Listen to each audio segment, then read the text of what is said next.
యేసు రక్తమే జయం. పరిచర్య ప్రైజ్ ద లార్డ్. ఫిబ్రవరి 12వ తేదీ 2025. ఈరోజు దేవుని వాక్యము. దేవుడు మనకు ఆశ్రయమును దుర్గమునై ఉన్నాడు, ఆపత్కాలములో ఆయన నమ్ముకొనదగిన సహాయకుడు.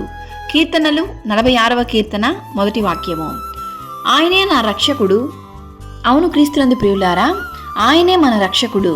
బలాత్కారుల చేతిలో నుండి ఆయన మనల్ని రక్షించును.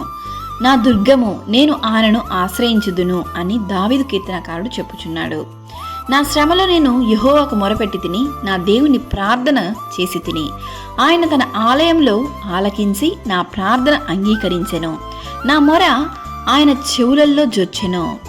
నా ఉన్నత దుర్గము నా దేవుడు, నేను ఆశ్రయించిన నా దుర్గము యెహోవాయే.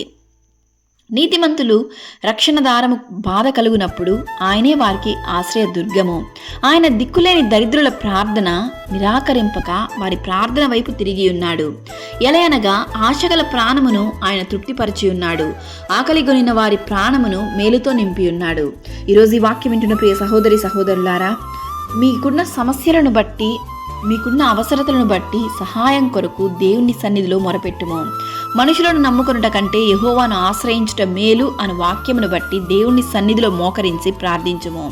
దేవుడు నిన్ను ఆశీర్వదించి దీవించును గాక. ఆమేన్. God bless you.